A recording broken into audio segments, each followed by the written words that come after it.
నమస్తే, నేను Yashoda. Welcome to Pallavi TV. August 6 ఇవాల్టి రోజు తెలంగాణ ప్రజలందరూ చిరస్మరణీయులుగా గుర్తుంచుకోదగిన ఇద్దరు వ్యక్తుల వర్ధంతి జయంతి. ఒకటి ఆత్మకూరులో పుట్టి తెలంగాణ ఆత్మగా మారిన జయశంకర్ సార్ జయంతి అయితే, మరొకరు ప్రజానౌక యుద్ధ నౌక గద్దర్ గారి వర్ధంతి, రెండవ వర్ధంతి. సో ఈ సందర్భంగా వీరిద్దరి గూర్చి కాసేపు మనతో ముచ్చటించడానికి ఈరోజు మనతో స్టూడియోలో ఉన్నారు రైటర్, విశ్లేషకులు, తెలంగాణ ఉద్యమంలో ఒక అడుగు వేసిన వాళ్ళు ఘనపురం దేవేందర్ గారు. కవిగా, ఒక విశ్లేషకుడిగా వారు వీళ్ళిద్దరి గురించి ఏం చెప్తారు, ఎలాంటి అనుభవాలు వారికి ఉన్నాయి తెలుసుకుందాం. నమస్తే సార్, ఎట్లున్నారు? నమస్తే సార్, బాగున్నారా? Fine fine super. Sir, Kothapalli Jayashankar sir అంటే స్కూల్ డేస్ నుంచే ఆయన తెలంగాణ వాదాన్ని అంత బలంగా, అంటే 6th క్లాస్ బాయ్గా ఉన్నప్పుడే మర్కజీ స్కూల్, నేనైతే గర్వంగా చెప్పుకుంటా, ఎందుకంటే మర్కజీ స్కూల్ హన్మకొండ, అక్కడ నుంచి ఒక 50 అడుగుల డిస్టెన్స్లో Lashkar Bazar girls high school ఉంటుంది. నేను ఆ స్కూల్లో చదివిన అమ్మాయిని, గవర్నమెంట్ గర్ల్స్ హై స్కూల్లో 5th to 10th నేను ఆ స్కూల్లో చదివిన. అప్పుడు నాకు తెలియదు, కానీ ఆ తర్వాత మన పక్కనున్న మర్కజీ స్కూల్లో జయశంకర్ సార్ చదివినారు. ఆయన 6th క్లాస్ స్టూడెంట్గా ఉన్నప్పుడే నేను నిజాం పాట పాడను అని ఆ పాటను పాడకుండా మన వందే మాతరం పాట పాడి వినిపించిన ఒక స్టూడెంట్. 6th క్లాస్ ఏజ్కే ఆ ఆలోచన అంత, అంటే ఆ టైంలో అట్లా ఉండడానికి కారణం ఏమై ఉంటుంది? తెలంగాణ గడ్డ, అందులో అది వరంగల్ పోరాటాల గడ్డ. అక్కడి నీళ్లు, అక్కడి గాలి, ఇవి ఖచ్చితంగా ధిక్కారాన్ని నేర్పుతాయి. ఆ ధిక్కారం తల్లి కడుపులో ఉన్నప్పుడే వచ్చి ఉంటుంది. ఎందుకంటే తల్లి ద్వారే గాలి పీల్చుకున్నాడు, తల్లి ద్వారే నీళ్లను తాగిండు, తప్పకుండా ధిక్కారం వచ్చింది. మనం చూస్తుంటాం కొంతమంది పిల్లల్లో ఒక లక్షణం ఉంటుంది, దాన్ని మొండితనం అని మనం కొట్టేస్తాం. అవును, అప్పుడు మొండితనం. కానీ అది మొండితనం కాదు, ప్రపంచానికి దారి చూపేటటువంటి లక్షణం ఆ క్షణంలోనే కనిపిస్తుంది. జయశంకర్ సార్ పాఠశాల వయసులోనే దాన్ని సాధించాడు. ఇంకా ఆ పరిణామం వల్ల ఆ ప్రయాణం అట్లా సాగుతూనే ఉన్నది. సాగుతూ ఆ ధిక్కార స్వరాన్ని పెంచుకుంటూ పోయిండు. తనకు, తన వాళ్లకు, తన రాష్ట్రానికి, తను ఎంతో ప్రేమించేటటువంటి ప్రజలకు ఏం జరిగినా ఆయన తట్టుకోలే. ప్రతిసారి ధిక్కరించిండు. ఆయన ముఖ్యమంత్రులను కూడా ధిక్కరించాడు. మామూలు పాఠశాల ఉపాధ్యాయులను, ప్రధానోపాధ్యాయుల సంగతి పక్కన పెట్టండి, ముఖ్యమంత్రినే ధిక్కరించి మాట్లాడినటువంటి తత్వం జయశంకర్ సార్. 18 years ఏజ్లో సార్, 18 years ఏజ్లో స్టూడెంట్, అంటే ఒక కాలేజ్ స్టూడెంట్గా ఉన్న రోజుల్లోనే తెలంగాణ ఉద్యమం కోసం రోడ్డెక్కిన ఒక స్టూడెంట్ తెలంగాణ జయశంకర్ సార్. ఇప్పుడు సార్కి అంటే బేసిక్గా తర్వాత ఒక టీచర్ అవ్వటం వల్ల, మీరు బేసిక్గా టీచర్, ఒక టీచర్ అవ్వటం వల్ల ఈ భావజాలం ఇంత విస్తృతంగా వ్యాపించేలా చేయగలిగినారు అని నాకు అనిపిస్తుంది. మీరేమంటారు? ఆయన టీచర్ ఉద్యోగం వచ్చిన సందర్భం కూడా చాలా విచిత్రమైన సందర్భం. ఆయన టీచర్గా ఆర్డర్స్ అందుకున్నప్పుడు కొంత జాయిన్ కావడానికి సమయం ఉండింది. ఉద్యోగంలో జాయిన్ కావడానికి హైదరాబాద్ వచ్చి జాయిన్ కావాలి. ఆ జాయిన్ కావడానికి వచ్చిన ఆ సందర్భం ఏదైతే ఉందో అప్పుడు సెలవులు కూడా వచ్చినాయి. సో సెలవులు అయిన తర్వాత ఆయన జాయిన్ అవుదామని వెళ్ళిండు. ఆ టైంలో, అంటే ఆ సెలవుల టైంలో ఏం జరిగిందంటే, హైదరాబాద్ రాష్ట్రం కాస్త ఆంధ్రప్రదేశ్గా ఏర్పడిపోయింది. ఈయన పోయి నేను జాయిన్ అవుతా అంటే, లేదు నువ్వు జాయిన్ కావడానికి వెళ్ళలేదు, మేము వేరే ఆర్డర్ ఇస్తాము, అప్పుడు జాయిన్ కావాలంటే. ఎందుకు అని అంటే, ఇప్పుడు మీకు జీతాలు చాలా ఎక్కువ ఉన్నాయి, దీంట్లో ఉన్న జీతం చాలా ఎక్కువ, నీకు అంత జీతం రాదు, తగ్గుతుంది అంటే అది ఎట్లా అని చెప్పేసి ప్రశ్నించిండు ఆయన. ప్రశ్నించప్పుడు ఆయనకు మనసులో పడ్డది, అమ్మో తెలంగాణను ఆంధ్రప్రదేశ్లో కలిపినరా, ఇగో ఇప్పుడే స్టార్ట్ అయింది, ఇంకా ముందు ఏమవుతుందో ఇది చాలా ఆలోచించాల్సిన విషయం అనుకున్నాడు. అనుకొని నాకు తెలిసి ఆ క్షణం నుంచి ఆయన కార్యాచరణ చాలు చేసిండు. ఇప్పుడు ముడిపడ్డటువంటి ఈ రాష్ట్రం ఎప్పటికైనా విడిపోవాల్సిందే, అది ఎంత తొందరగా అయితే అంత మంచిది. సో ఆ వయసు నుంచి ప్రారంభించిందంటే ప్రాణం పోయేదాకా దానికోసం కొట్లాడుతూనే ఉండదు. That is Jayashankar sir. అందుకే ఆయన గురించి నేను రాసుకున్నది ఏంటంటే, బానిస బ్రతుకులు వ్యర్థమని, బానిస బతుకులు నరకమని, స్వేచ్ఛా జీవితమే స్వర్గమని, తెలంగాణ జాతిని మేల్కొల్పిన సిద్ధాంత పురుషుడు జయశంకరుడు అని. ఆయన పేరు తలుచుకుంటేనే తను అంతా పులకరించిపోతూ ఉంటుంది. సార్, ఇక్కడ ఇంకొక మాట, ఎట్టికైనా మట్టికైనా మనోడే. అసలు ఈ మాటల వెనుక ఉన్న అర్థం నామమాత్రంగా మనకు పైన ఒకటి తెలుస్తుంది, దేనికైనా మనోడే ఉండాలి, మనం ఒకటి కింద పనిచేసినా మనోడే అయ్యి ఉండాలి, మనం ఒకడికి యజమానిగా ఉన్నా మనమే ఉండాలి అని. సో దాని అర్థం నెరవేరిందా? పాలన నిజంగా ఆ దిశగానే సాగుతోందా? తెలంగాణ వచ్చి 10 ఏళ్ళు దాటింది. ఆ దిశగానే ఆయన కోరుకున్నట్లే పాలన సాగుతుందా? ముఖ్యంగా దాని అర్థం ఒక కవిగా, ఆనాటి తెలంగాణ ఉద్యమం చూసిన ఒక వ్యక్తిగా మిమ్మల్ని విశదీకరించమంటే ఎట్లా చెప్తారు?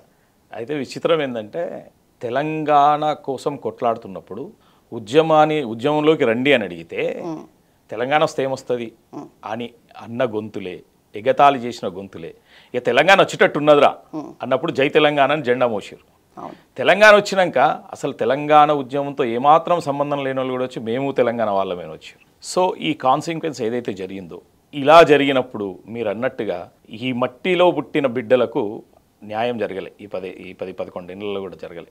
అంటే అందరికని కాదు, ఇంకా విస్తృతంగా జరగాల్సింది, పూర్తి స్థాయిలో జరగలేదు. అది జయశంకర్ సార్ ఆశయం ఎక్కడో దెబ్బతలిగినట్టుంది. జయశంకర్ సార్ కూడా కోరుకున్నది ఏంటంటే సామాజిక తెలంగాణ కోరుకున్నాడు. సామాజిక తెలంగాణ ఇన్ ద సెన్స్ ఏంటంటే సామాజిక తెలంగాణ అనేది ఎప్పుడైతే ఆవిర్భవింపబడుతుందో ఈ గడ్డ మీద పుట్టిన మెజారిటీ ప్రజలకు హక్కులు లభిస్తాయి, మెజారిటీ ప్రజల ఆకాంక్షలు నెరవేరుతాయి. అది నెరవేరినప్పుడు జయశంకర్ సార్ ఆశయం నెరవేరినట్టు అవుతుంది. మీరు అన్న సామెత కూడా అప్పుడు సరిగ్గా సరిపోతుంది. ఓకే, ఎట్టికైనా మట్టికైనా మనోడే, ఈ అర్థం పూర్తి అర్థం చెప్పమంటే ఏం చెప్తారు సార్? అదే ఇందాక మీరు చెప్పారు కదా, పర్ఫెక్ట్గా చెప్పారు. ఏంటంటే ఏ పని చేసినా మనోడు అంటోడు ఉండాలి. అంటే మనం బేఫికర్గా ఉండొచ్చు మనోడు అన్నప్పుడు. అదే పరాయుడు పని చేస్తున్నాడు అనుకో, మనం ఆలోచించాల్సి వస్తుంది. ఒక ఇల్లు కట్టేటప్పుడు కూడా మనోడు అక్కడ కావాలన్నాడు అనుకోండి, అవి మనోడు ఉన్నాడు అని చెప్పేసి వెళ్ళిపోతాం. అట్లా కాకుండా వేరే ఎవరికైనా అప్పయిపోయినాం అనుకోండి, ఊరుకూరికి వచ్చి చూస్తాం, లేదా మనం సమాచారం తెలుసుకుంటాం. అంటే మనవాడు పని చేస్తుంటే మనకున్నటువంటి హాయి, ఒక రిలాక్సేషన్, వేరోళ్ళు ఎంత ప్రతిభావంతులైనా వాడిని మనం నమ్మలేము. ఈ మాట మన లైఫ్లో చాలా సందర్భాల్లో మనం దాన్ని ఏమంటారు రీప్లేస్ చేయొచ్చు. అంటే ఒక ఫ్యామిలీలో కూడా దాన్ని రీప్లేస్ చేయొచ్చు. చాలా గొప్ప మాట. అన్ని సందర్భాల్లో సరిపోతుంది, ప్రతి సందర్భంలో సరిపోతుంది. సార్, తెలంగాణ ఇంటలెక్చువల్ ఫోరం ఇది చాలా, అంటే దాని ప్రతిభ మెయిన్, దాని రోల్ చాలా వ్యాప్తంగా మనకు తెలంగాణలో కనిపించింది. ఇంటలెక్చువల్ ఫోరం గురించి మీరు చెప్పమంటే ఏం చెప్తారు? ఇంటలెక్చువల్ ఫోరంలో నేను కూడా పనిచేశాను. ఓకే. తెలంగాణ విద్యావంతుల వేదిక, తెలంగాణ విద్యావంతుల వేదిక ఏదైతే ఏర్పాటు చేయబడ్డదో, ప్రొఫెసర్ జయశంకర్ సార్ ఏమనుకుంటాడంటే ఒక అంశాన్ని ప్రజల్లోకి చాలా సులభంగా, ప్రభావవంతంగా, ప్రయోజనాత్మకంగా ఎవరైతే తీసుకువెళ్ళగలుగుతారో అటువంటి ఇంటలెక్చువల్స్లో ఈ తెలంగాణ భావజాల వ్యాప్తి అనేది కలగాలి అని ఆయన మొదట ఆ జోనర్ని ఎన్నుకున్నాడు. ఎన్నుకొని ప్రొఫెసర్స్ కావచ్చు, టీచర్లు కావచ్చు, డాక్టర్స్ కావచ్చు, అడ్వకేట్స్ కావచ్చు, ఎవరైతే వాళ్ళ రంగాల్లో నిష్ణాతులై కొంచెం నాయకత్వ రంగంలో ఉన్నారో వాళ్ళందరికీ తన దగ్గర తెలంగాణ ఎందుకు కావాలి అనే సమాచారము, దానికి ఉన్నటువంటి సాక్ష్యాధారాలతో సహా అవన్నీ కూడా ప్రతి సమావేశాల్లో అయినా చెప్తూ పోయి ప్రభావం ఆ రేంజ్లో చూపించిందా సార్? 100%. మీకు ఎక్కడ పోండి, ఏ స్కూల్కి పోండి, ఏ కాలేజ్కి పోండి, అక్కడ పనిచేసే లెక్చరర్లు, ఉపాధ్యాయులు, మెడికల్ కాలేజ్కి పోతే అక్కడ ప్రొఫెసర్లు, యూనివర్సిటీస్కి పోయిన ప్రొఫెసర్స్, వాళ్ళంతా తెలంగాణ గురించి చెప్తేనే కదా ఇంత దండుగా ఒక రామదండుగా వీళ్ళంతా కదిలిండ్రు కదా, పిల్లలంతా కూడా కదిలిండ్రు కదా, మామూలు విషయం కాదు కదా. ఆయన అంబేద్కర్ సిద్ధాంతం ప్రకారం పోయిండు. ఎవరు? జయశంకర్ గారు. భావజాల వ్యాప్తి మొదట జరగాల. భావజాల వ్యాప్తి జరిగింది ఏంటంటే ఖచ్చితంగా ఆ సమాజం చైతన్యవంతం అవుతుంది. సమాజం చైతన్యవంతమైందంటే అప్పుడు ఆశయం అనేది, లక్ష్యం అనేది నెరవేరుతుంది. అది సాధించండి, డెఫినెట్గా సాధించండి. తెలంగాణ భావజాల వ్యాప్తిలో మనం తెలంగాణ ప్రజానీకం ఎవరి పేరు చెప్పాలన్నా మొదటి వరుసలో మొదటి పేరుగా జయశంకర్ సార్ పేరు ఉండాలి అని ఎంతమంది అంటారో, ఈ మాటల గురించి కాంట్రవర్సీగా మాట్లాడే వాళ్ళు కూడా అంతే మంది ఉంటారు ఖచ్చితంగా. సో ఒక ఉద్యమ నేత, ఉద్యమ పార్టీ పుట్టుకకు జయశంకర్ సార్ ఇచ్చిన సలహాలు అయితేనేమి, సూచనలు అయితేనేమి, తను కలిసి అడుగులు వేసిన సందర్భం అయితేనేమి చాలా ఉపయోగపడింది. కానీ ఆ తర్వాత చూస్తే చాలా పొరపచ్చాలు మనం వింటూ ఉన్నాం. సో నిజంగా తెలంగాణ రావడం మీద కానీ, తెలంగాణ భావజాల వ్యాప్తి ఇందాక మీరు అన్నట్లు స్ప్రెడ్ అవ్వడం గురించి కానీ ఎంత రోల్ వరకు మనం జయశంకర్ సార్కి ఇవ్వచ్చు? జయశంకర్ సార్కి 100% ఆయన వల్ల భావజాల వ్యాప్తి జరిగింది. తర్వాత ఆయన తెలంగాణ గురించి ఎవరు కొట్లాడినా అండగా నిలబడ్డాడు. దేవేందర్ గౌడ్ గారు పార్టీ పెట్టినప్పుడు కూడా జయశంకర్ సార్ ఉన్నారు. తెలంగాణ జనసభలో నేను పనిచేసాను. అంటే తెలంగాణని కనబడితే చాలు అక్కడికి పోయి వాలిపోయింది ఆయన. కానీ ఆయన ఎట్లా అంటే నాయకులను గుర్తించడంలో కూడా గొప్ప ఏమంటారు ప్రావీణ్యం కలిగినటువంటి వ్యక్తి. నేనెవరో అంటే జయశంకర్ సార్తో చాలా సన్నిహితంగా ఉన్న వ్యక్తి చెప్పినటువంటి మాట ఏంటంటే, కేసీఆర్ గారిని జయశంకర్ సార్ కలిసినప్పుడు ఆయన ఒక మాట అంటాడు అన్నట్టు, ఆ కేసీఆర్ గారు చూడడానికి బక్కపలచగా ఉన్నారు కదా, ఆయనతోటి తెలంగాణ తెచ్చుడు సాధ్యమవుతుందా అని అంటే జయశంకర్ సార్ ఏమంటాడంటే, ఇంకా ఎవరన్నా ఆయనకు కాకుండా ఆల్టర్నేట్ ఎవరన్నా ఉంటే చెప్పు, నేను వాళ్ళ దగ్గర కూడా వస్తా. కానీ కేసీఆర్ చూస్తే అట్లా బక్కపలచన కనబడుతున్నాయని కాదు, పెద్ద క్రౌడ్ పుల్లర్ ఆయన, ఎంతమందినైనా తన మాటలతో మన వైపు రప్పించగలడు, గొప్ప శక్తి ఉంది ఆయనకు. డెఫినెట్గా ఆయన మనం చెప్పినట్టు విని ముందుకు పోయిండు అనుకో, తెలంగాణ సాధిస్తాడు, తెలంగాణ సాధకుడు అవుతాడని ఆయన ఖచ్చితంగా చెప్పిండు. ఆయన ఐడెంటిఫై చేసిండు, ఆయన కేసీఆర్ గారిని ఐడెంటిఫై చేసారు ముందే. తెలంగాణ రావడానికి ముందు సార్ వెళ్ళడం అనేది నిజంగా మన దౌర్భాగ్యం అని చెప్పుకోవాలి, చూడకుండా. నిజంగా సార్, ఇంకా ఇట్లాంటి టాలెంట్స్ అంటే ఏం మీ వరకు వచ్చిన విషయాలు? ఇందాక మీరు చెప్పినట్లు గుర్తుపట్టగలగడం, మనుషుల్ని చూసి కరెక్ట్గా అంచనా వేసిండ్రు, అది నిజమై మనకు తర్వాత కనిపించింది. తెలంగాణ రావడమైనా కేసీఆర్లో ఆ స్థాయి వ్యక్తి ఉన్నారని గుర్తించడంలో అయినా, ఇంకా అట్లాంటివి ఏమేమి ఉన్నాయి సార్ మీకు తెలిసి? మీకు ఎక్కడైనా కలిసిందా సార్ జయశంకర్ సార్? జయశంకర్ గారు సభ ఉన్నదంటే నేను పోయేవాడిని, పర్సనల్గా కాదు, కానీ వరంగల్లో సభ పెట్టారు 25 లక్షల మందితో. ఇందాక ఇంటలెక్చువల్ ఫోరంలో మీ పాత్ర ఎంతవరకే ఉండేది? నిజామాబాద్ విద్యావంతుల వేదికలో నేను చాలా సీరియస్గానే పనిచేసిన. ఆశనారాయణ గారు, జమాల్పూర్ గణేష్ గారు, చాలా మంది మిత్రులు. ఎన్నిసార్లు కలిసిన అనుభవం ఉందా జయశంకర్ గారిని ప్రత్యక్షంగా? ఎందుకంటే మనమంతా కూడా క్షేత్రస్థాయిలో పనిచేసినాం. జయశంకర్ గారి మీటింగ్ ఎక్కడున్నా పోయేది, వరంగల్లో 25 లక్షల మందితో సభ పెట్టారు. అగ్నివేష్ గారు దానికి ముఖ్య అతిథి వచ్చారు, ఆర్య సమాజ్ జాతీయ అధ్యక్షుడు. ఆ సభ సాయంత్రం 4 కానీ మేము పొద్దున 10 గంటలకు వెళ్ళిపోయినాం, ఒక గ్యాంగ్ వెళ్ళిపోయినాం. పోయి అక్కడ సభ దగ్గర ఉన్నాం. సభ దగ్గర ఉన్న తర్వాత అంత అబ్జర్వ్ చేస్తున్నాం అటు, నిజంగా 25 లక్షల మంది వస్తారా అని. వాస్తవానికి 2 గంటల వరకు పెద్ద జనం అంటే చాలా తక్కువనే ఉన్నారు. కానీ 2 దాటిన తర్వాత చూడండి, చీమల దండులాగా వచ్చేస్తుంది, టకటకటకటక వచ్చేసి ఆ ప్రాంగణం అంతా నిండిపోయింది. ప్రాంగణం అంతా నిండిపోయింది. జయశంకర్ గారు వచ్చారు, అగ్నివేష్ గారు వచ్చారు, కేసీఆర్ గారు వచ్చారు. అందులో అక్కడ జయశంకర్ గారు మాట్లాడిన స్పీచ్ అసలు ఎంత అద్భుతమైన స్పీచ్ అంటే జయశంకర్ గారి స్పీచ్లో ఉన్నటువంటి గొప్పతనం ఏంటంటే, ఆయన మామూలు మాసును కదిలించకపోవచ్చు కానీ కొంచెం అంటే మాసును కూడా కదిలించే శక్తి ఉన్నటువంటి ఇంటెలెక్చువల్స్ మాత్రం బాగా ఆకర్షిస్తుంది. ఆయన ఫ్యాక్ట్ పర్ఫెక్ట్గా చెప్తాడు. ఆయన ఉదాహరణ ఇప్పుడు ఆయన ఒడవని ముచ్చట అని ఆయన పుస్తకం ఉంటుంది, కేసీఆర్ గారు రిలీజ్ చేసినారు కదా, ఒడవని ముచ్చట అని ఉంటుంది. ఒడవని ముచ్చటకు సంబంధించి అంశాలు ఆయన చాలాసార్లు ఇంటర్వ్యూస్లో చెప్పిండు. ఆయన ఒకటి చెప్పింది నాకు ఎప్పటికీ నాకు వెన్నాడుతుంటుంది అన్నట్టు. అంటే ఎందుకు వెన్నాడుతుంటుంది అంటే, ఆయన ముఖ్యమంత్రిపై ధిక్కారం చూపెట్టాడు. అందులో ఎవరు? ఎన్టీ రామారావు గారిపై. ఏ మాట గుర్తొస్తుంది? ఎన్టీ రామారావు గారిపై ధిక్కారం అంటే మామూలు విషయం కాదు కదా. వరంగల్కి జేఎన్టీయూ శాంక్షన్ అవుతుంది. జేఎన్టీయూ శాంక్షన్ అయితే ముఖ్యమంత్రి రామారావు గారు ఏం చేస్తారు, దాన్ని హైదరాబాద్కు, వరంగల్లో పెట్టాల్సిన దాన్ని హైదరాబాద్కి షిఫ్ట్ చేస్తారు. షిఫ్ట్ చేయగానే ఈయన పోయి అడుగుతాడు, అదేంది ముఖ్యమంత్రి గారు, వరంగల్లో పెట్టొచ్చు కదా, వరంగల్ డెవలప్ అవుతుంది అని అంటే, ప్రొఫెసర్ గారు మీరు ఎందుకు అట్లా ఆలోచిస్తున్నారు? జేఎన్టీయూ అంటే రాష్ట్ర స్థాయి సంస్థ, రాష్ట్ర స్థాయి సంస్థ ఎక్కడ ఉండాలి? రాజధాని నగరంలో ఉండాలి, అక్కడే చదువుకుంటారు, ఏమవుతుంది అంటే సరే సార్ అని చెప్పి వచ్చేస్తాడు. తర్వాత నెక్స్ట్ హెల్త్ యూనివర్సిటీ శాంక్షన్ అవుతుంది విజయవాడకు. విజయవాడకు శాంక్షన్ అయితే ఎన్టీ రామారావు గారు అక్కడ పోయి రిబ్బన్ కట్ చేస్తారు. మళ్ళీ ఈయన ప్రొఫెసర్ పోయి అడుగుతాడు, జయశంకర్ సార్ పోయి అడుగుతాడు, అదేంటి sir health university Vijayawada sanction అయితే విజయవాడలో ఇనాగ్రేషన్ చేసినారు, మొన్న నేను అడిగితేనేమో జేఎన్టీయూ హైదరాబాద్లో అన్నారు, మరి అది కూడా రాష్ట్ర స్థాయి సంస్థ కదా, మరి హైదరాబాద్లో ఎందుకు పెట్టలేదని అడుగుతాడు. ఎవరండి ముఖ్యమంత్రిని అడిగేది? ఆయనకు కూడా ఆన్సర్ లేకుండా చేసిండు ఎన్టీ రామారావు కూడా. అన్నట్లే ఉన్నాడు కానీ నెక్స్ట్ టైం ఎక్కడ తెలంగాణకు అన్యాయాన్ని ఆయన సహించలే, ఎక్కడంటే ఎక్కడ సహించలే ఆయన మాట బాట. తర్వాత ఆయన సమగ్రమైన అవగాహన ఈ మట్టి మీద, తెలంగాణ మట్టి మీద జయశంకర్ సార్కు ఉన్నటువంటి అవగాహన ఎవరికీ లేదు. ఇక్కడ భాష కావచ్చు, ఇక్కడ సంస్కృతి కావచ్చు, ఇక్కడ కట్టుబాట్లు కావచ్చు, మత సామరస్యం కావచ్చు, దేని మీదైనా సరే అనర్గళంగా మాట్లాడగలిగిన వాడు. ఇక్కడ పంటల మీద కావచ్చు, ఇక్కడ నీరు పారుతున్న తీరు కావచ్చు, ముఖ్యంగా నీటి మీద కూడా ఒక నీటి రంగ నిపుణుడికి ఉన్నంత పరిజ్ఞానం ఉంది ఆయనకు. అంతేందుకు ఆయనకు ఆర్థిక రంగం మామూలు విషయం కాదు. నాతో పనిచేసేటటువంటి ఒక మిత్రుడు డాక్టర్ సల్ల సత్యనారాయణ ఉన్నాడు. ఆయన కాకతీయ యూనివర్సిటీలో తెలంగాణ ఆర్థిక రంగం పైన ఆయన రీసెర్చ్ చేశారు. రీసెర్చ్ చేసినప్పుడు అసలు జయశంకర్ గారు ఇచ్చిన పరిజ్ఞానమే దోహదపడ్డది ఆయనకు.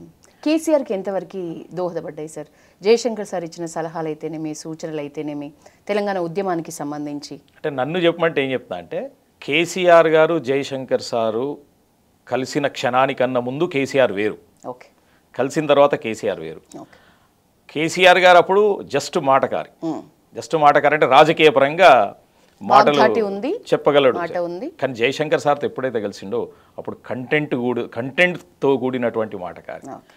జయశంకర్ సార్కి ఎంత పరిజ్ఞానం ఉందో కేసీఆర్ కూడా అంత సంపాదించుకున్నారు. కేసీఆర్ని కూడా ఈ విషయంలో మెచ్చుకోవాలి. ఓ అసలు అంటే ఒక ఏమంటాడు, ఒక విద్యార్థిలాగా నేర్చుకొని ప్రతి అంశం మీద అనర్గళంగా అసలు ఆయన అదేంది ఆ ఉద్యోగుల సమావేశంలో మాట్లాడినప్పుడు అదే కదా తెలంగాణ ఉద్యమాన్ని ముందుకు తీసుకెళ్ళింది. మామూలు స్పీచ్ ఇంకా జయశంకర్ సార్ జనసభ వేదిక. సార్ ఇందాక విద్యార్థుల గురించి మాట్లాడినారు, ఒడవని ముచ్చట జయశంకర్ సార్ గురించి పూర్తి స్థాయిలో మంచిగా ప్రతి అంశం చేకూర్చిన ఒక బుక్ ఈ తరం విద్యార్థులకి చదవాల్సిన అవసరం ఎంత అంటే ఏం చెప్తారు? First of all Jayashankar sir సాహిత్యం రావాలా, ఇంకా అది ఒక్క దగ్గర రాలే నాకు తెలిసి. ఓకే ప్రభుత్వం పూనుకుంటుందా, ఏవైనా సంస్థలు పూనుకుంటుందా, జయశంకర్ గారి సాహిత్యం తీసుకురావాలా, ఒక సంపుటంగా తీసుకురావాలా, విస్తృతంగా అన్ని పాఠశాలలకు కళాశాలలకు లైబ్రరీలకు పంపించాలి. ఫస్ట్ అంటే ఎవరైనా సరే తెలంగాణ పాలకులు ఎవరైనా సరే ఫస్ట్ చేయాల్సిన పని ఇది. ఎందుకంటే జయశంకర్ సార్ లేకపోతే తెలంగాణ లేదు, జయశంకర్ సార్ లేకపోతే తెలంగాణ ఆవేదనను రికార్డ్ చేసిన వాళ్ళు లేరు, జయశంకర్ సార్ లేకపోతే తెలంగాణ ఉద్యమాన్ని అంటే సాధారణంగా ఉద్యమం ఎట్లా జరుగుతుంటుందంటే ఫస్ట్ ఉద్యమం వచ్చిందంటే దాన్ని అణిచేస్తారు. ఉద్యమం ఒక లక్షణం అణిచివేస్తారు. రెండోది ఏంటంటే ఉద్యమం హింసాత్మకంగా మారుతుంది. ఇవి రెండు తెలంగాణ ఉద్యమంలో కొంత జరిగినాయి.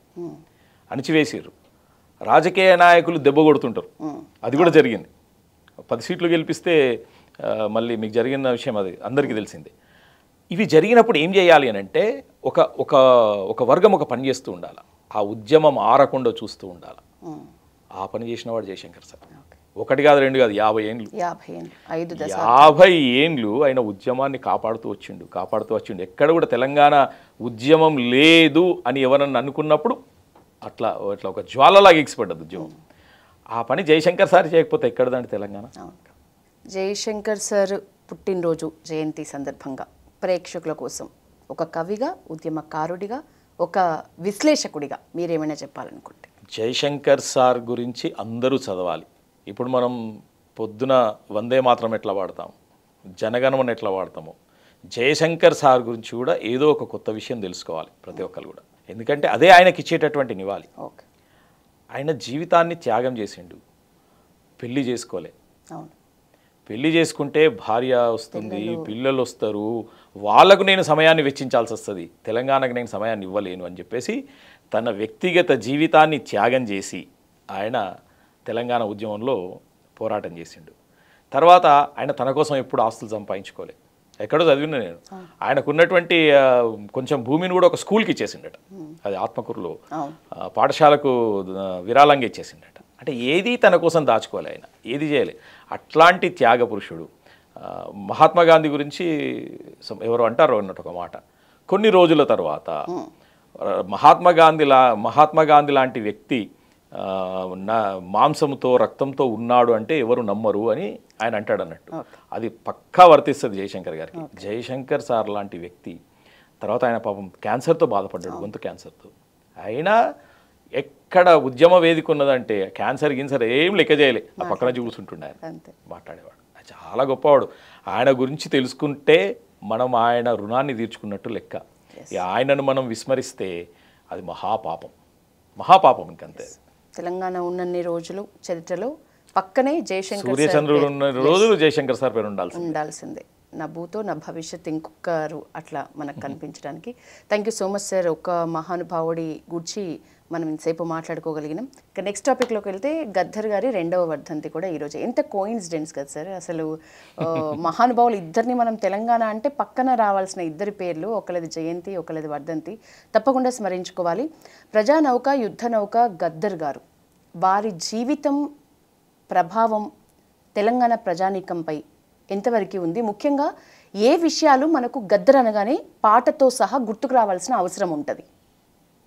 గద్దర్ గారు ప్రజాయుద్ధ నౌక, ఆయన వర్ధంతి.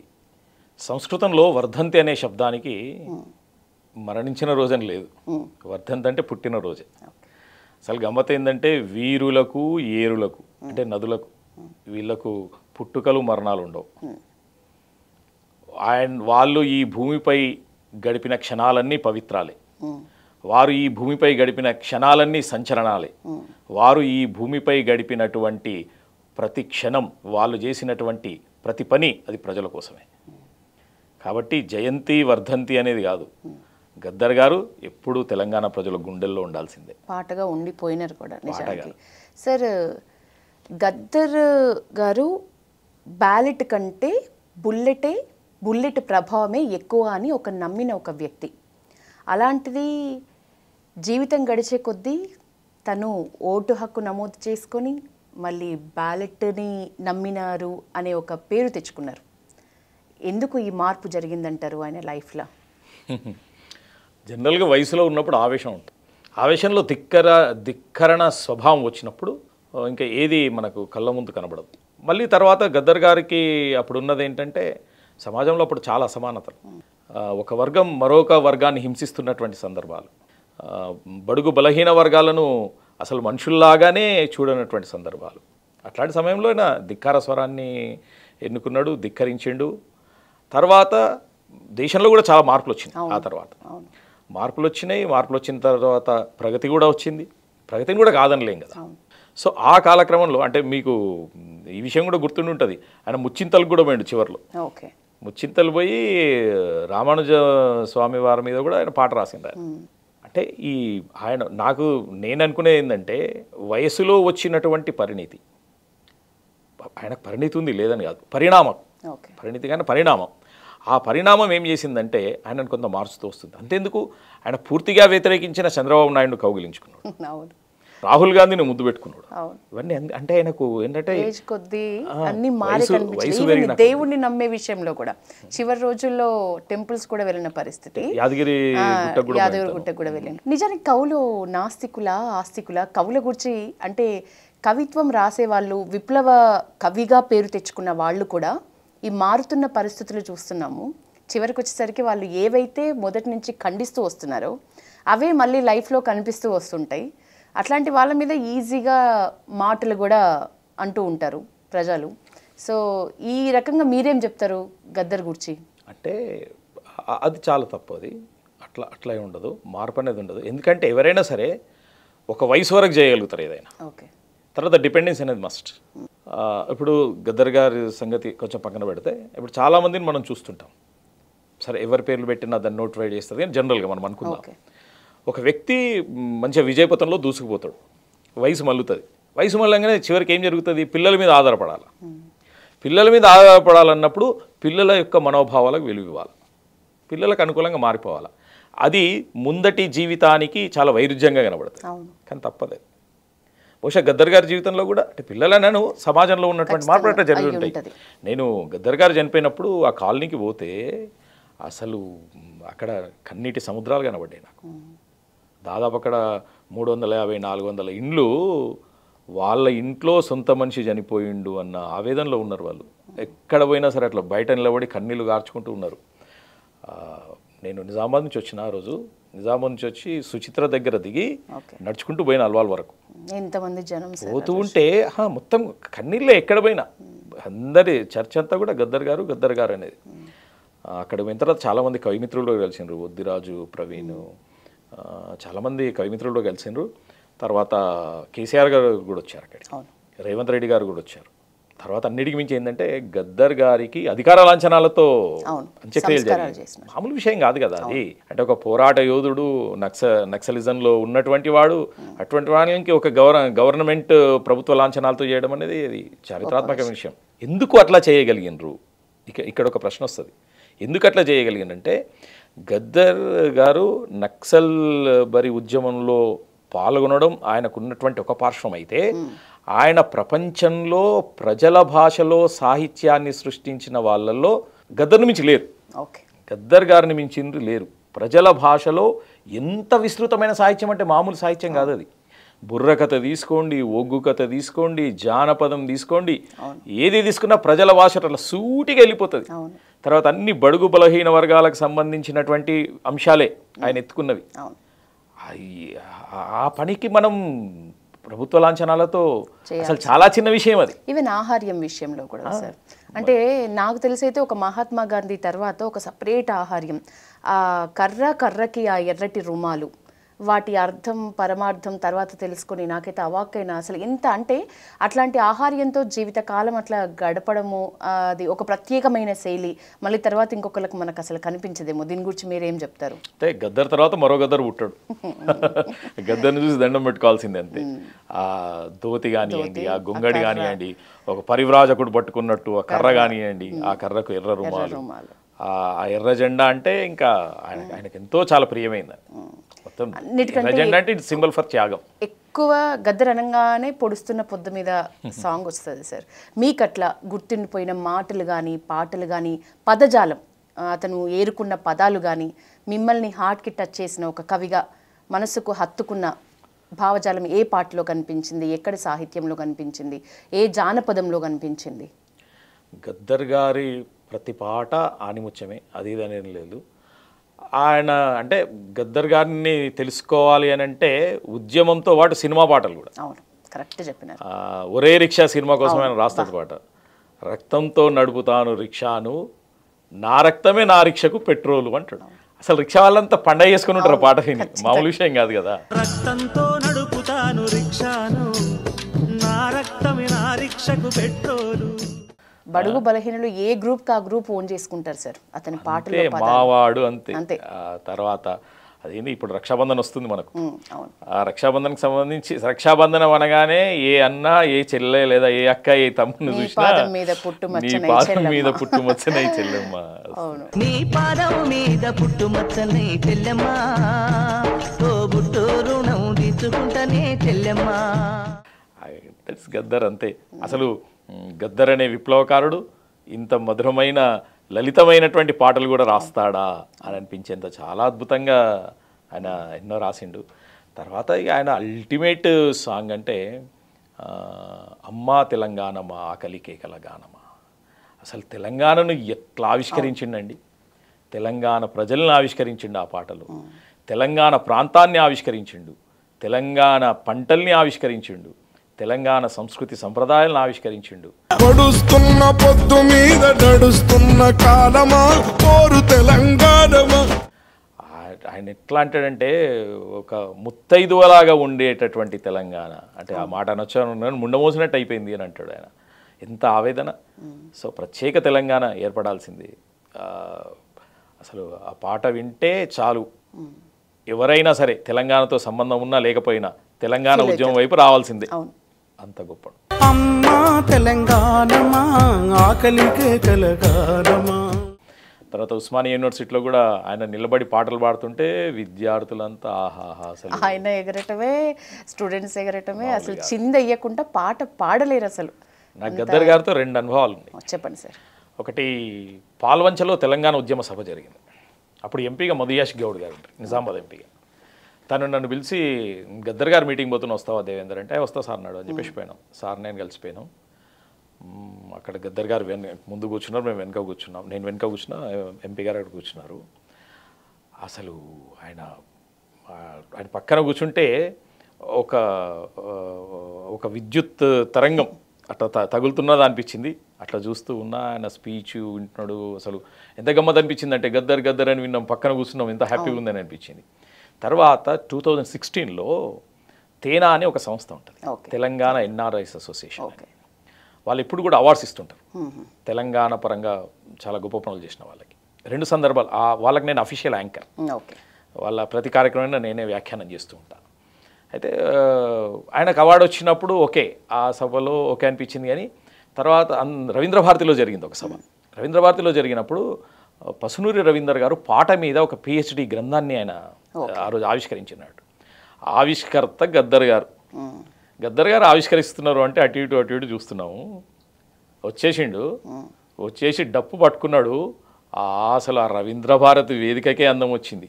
ఆయన డప్పు పట్టుకున్నాడని అక్కడ వేదిక మీద ఉన్నటువంటి పెద్ద వాళ్ళు ఎవరు, గోరేటి వెంకన్న గారు, పసునూరి రవీందర్ గారు, విమల గారు, మామూలుగా అది వాళ్ళందరూ వచ్చి అసలు ఒక 20 నిమిషాలు నడిచింది అది జుగల్బందీ. తర్వాత ఆయన పాట గురించి మాట్లాడతాడు. ఓకే. పాట అంటే అసలు ఎక్కడ పుట్టింది, పసిపాప ఏడుపు నుంచి పుట్టింది, అక్కడే నేర్చుకుంటాడు ఏడవడం, పాడడం. ఏడుపు అనేది పాటకు మొదటి రూపం అంటాడు. ఓకే. ఆ పాట గురించి అని చెప్తూ ఉంటే నేను వ్యాఖ్యానం చేసుకుని మర్చిపోయాను. చాలా గొప్ప సభ అది. తేనా వాళ్ళకి నేను థ్యాంక్స్ చెప్పుకోవాలా. మంచి మెమరీ. గొప్ప గొప్ప వాళ్ళని పాల్గొన్నటువంటి సభకు నన్ను వ్యాఖ్యాతగా పెట్టాడు. నన్ను కూడా ఆయన వెన్ను తట్టిండు, బాగా మాట్లాడినవని వెన్ను తట్టిండు. నేను ఒక దండం పెట్టిన అంతే. తర్వాత ఇక్కడ మన బుక్ ఎగ్జిబిషన్స్ అయినప్పుడు కూడా గద్దర్ గారు వచ్చేది. తర్వాత దాశరథి గారి సోదరుడు ఉన్నాడు కదా, దాశరథి రంగాచార్య గారు మరణించినప్పుడు కూడా వెళ్ళినట్టు గద్దర్ గారు వచ్చారు. చాలాసేపు చివరి వరకు ఉన్నాము. ఆయన కూడా అప్పుడు అధికారికంగానే అంత్యక్రియలు జరిగినాయి. ఉన్నాము, చాలాసేపు మాట్లాడుకున్నాము. పోతుంటారయ్యా మనుషులు అనే వాళ్ళు పోతూ ఉంటారు, కానీ వాళ్ళు చేసే పనులు ముందు తరాలకు ఉపయోగపడుతుంటాయి. చాలా గొప్పవాడు ఆయన. గద్దర్ అవార్డ్స్ సార్, మనిషి పోయిన ఆ పేరు మీద మనకి ఇప్పుడు అవార్డ్స్ ఇస్తుంది ప్రభుత్వం. దాని మీద చాలా కాంట్రవర్సీ నడుస్తోంది. అంటే నిజానికి Gaddar awards cinema heroines cinema వైపు కంటే కూడా సాహిత్యం వైపు మంచి కవులు కవయిత్రులు ఇస్తే బాగుండేదేమో కదా సార్. మీకేమనిపిస్తుంది చెప్పండి. 100% మీకున్న ఫీలింగే నాకు కూడా ఉంది. గద్దర్ గారు ప్రజాకళలకు ప్రతినిధి. అవును, ప్రజాకళలు చాలా ఉన్నాయి. అవును, వాళ్ళందరినీ సంవత్సరానికి గుర్తించి వాళ్ళందరికీ అవార్డ్స్ ఇస్తే చాలా బాగుండేది. గద్దర్ గారి పేరిట చాలా గౌరవంగా ఉండేది. సినిమాకి ఇవ్వడం కూడా తప్పు కాదు, కానీ ఒప్పు కూడా కాదు అది. ఎందుకంటే సినిమా అనేది ఒక డిఫరెంట్ ఫీల్డ్. అది అదంతా గ్లామరు గ్రామరు. సినిమాకి గద్దర్కి సంబంధం ఏమి? పాటలు ఓకే, కానీ అసలు 24 Crafts లో గద్దర్కి ఏం సంబంధం? ఆ పేరు ఎట్లా కరెక్ట్ అవుతుందని మీరు అన్నట్లే చాలా తెలివిగా చెప్పిండ్రు ఒక కవిగా. తప్పు కాదు, అలానే ఒప్పు కూడా కాదు అని. కానీ సపోజ్ అల్లు అర్జున్ గారికి ఇచ్చారు. అవును, ఆయన నాకు గద్దర్ అవార్డు వచ్చిందని చెప్పుకున్నాడు అనుకుందాం. అనుకుంటే మనము ఈ తరంలో ఉన్న వాళ్ళను నవ్వుకుంటాము. ఇంకా కొన్ని రోజులు గడిచిన తర్వాత ఏమవుతుందంటే, ఓహో అల్లు అర్జున్ గారికి గద్దర్ అవార్డు వచ్చింది కదా, గద్దర్ అంటే ఈ సినిమా డైరెక్టరు లేకపోతే ప్రొడ్యూసరు దాదాసాహెబ్ ఫాల్కే లాగా అనుకుంటాడు. ఆ తరం అట్లా అనుకుంటాడు. సో కనీసం గద్దర్ గారికి ఇప్పటికైనా గవర్నమెంట్ అంటే సినిమా అవార్డ్స్ ఇవ్వని, కానీ ప్రజాకళల్లో సేవలు అందిస్తున్న వాళ్ళకి గద్దర్ గారి పేరు మీద ఇస్తే చాలా పూర్ణమైనట్లుంటుంది. నిజానికి మంచి, నాకు కూడా సేమ్ అదే అనిపించింది. మీ ఫీలింగ్ కూడా ఇట్లనే ఉండడం. Thank you so much sir. ఇద్దరు మహానుభావుల గురించి స్మరించుకునే అవకాశం ఈరోజు మీరు మా స్టూడియోలో ఉండటం వల్ల మాకు కలిగింది. దానికి సంబంధించి మీకు ప్రత్యేక ధన్యవాదాలు. ఒకరేమో ఉపాధ్యాయుని నుంచి మహోపాధ్యాయుని దాకా ఎదిగినటువంటి వ్యక్తి జయశంకర్ గారు. ఓకే. తర్వాత ఒక మామూలు ఉపన్యాసకం నుంచి సిద్ధాంతకర్త దాకా ఎదిగినటువంటి వ్యక్తి జయశంకర్ గారు. తర్వాత గద్దర్ గారు ఒక బడుగు వర్గ ఒక పేద ఇంట్లో జన్మించినటువంటి వ్యక్తి, అట్లా ఒక యుద్ధ నౌకలాగా ఎదిగినటువంటి వ్యక్తి. వాళ్ళిద్దరూ తెలంగాణకు ఆగస్టు 6న వాళ్ళిద్దరికి అనుబంధం ఉంది కాబట్టి వాళ్ళు తెలంగాణకు సూర్యచంద్రుడు లాంటి వారు. వాళ్ళను స్మరించుకునే అవకాశం ఇచ్చినటువంటి పల్లవి అంటేనే చిగురించడం అన్నట్టు. అంటే ఒక విప్లవం కావచ్చు, ఒక ఆలోచన కావచ్చు. ఆ రెండు చిగుళ్ళు వీళ్ళు. చిగురు అంటే అది ఎప్పుడు కూడా అందరిని ఆహ్వానిస్తుంటుంది. కోకిలలు ఎన్నో కూడా ఆ చిగురు కోసం వస్తూ ఉంటాయి. తెలంగాణ ప్రజలంతా కూడా ఈ ఇద్దరు మహానుభావులను నిరంతరం తరించుకుంటూ ఉంటే వాళ్ళ రుణాన్ని తీర్చుకున్నట్టు అవుతుంది. అదే తెలంగాణతనం. ఎందుకంటే తెలంగాణ ప్రజల యొక్క గుణం ఏంటంటే, తెలంగాణ తనం ఏంటంటే కృతజ్ఞతను కలిగి ఉండడం. ఈ గడ్డ ఎవరిని మర్చిపోదు, మేలు చేసిన వాళ్ళని ఎవరిని మర్చిపోదు. సో వీళ్ళను మర్చిపోకుండా కాదు, ఒక శిఖరాగ్రంలో నిలబెట్టాల్సినటువంటి అవసరం ఉంది. దానికి ప్రభుత్వం పూనుకోవాలి. ఈ ఆగస్టు 6 ఇవాళ వచ్చింది. నెక్స్ట్ ఆగస్టు 6కి డెఫినెట్గా ప్రభుత్వం వీళ్ళిద్దరిని శిఖరాగ్రం మీద నిలబెడుతుందని చెప్పేసి, సాహిత్య రంగంలో ఉద్యమ రంగంలో నిలబెడుతుందని చెప్పేసి మనం అనుకుందాం. చాలా థ్యాంక్స్ అమ్మ నాకు అవకాశాన్ని ఇచ్చినందుకు. Thank you so much sir. Ending చాలా బాగా చెప్పినారు. నిజానికి నెక్స్ట్ ఆగస్ట్ 6కైనా గవర్నమెంట్ దృష్టిలో ఈ రెండు విషయాలు, ఈ ఇద్దరి గురించి మీరు అన్నట్లు ప్రతి ఒక్కళ్ళు ఈ రోజు వస్తే చాలు స్మరించుకునే విధంగా వారి పేర్లు వినబడేలా ఏదైనా చేయాలని మనస్ఫూర్తిగా పల్లవి టీవీ తరపున కూడా కోరుకుంటూ ధన్యవాదాలు సార్.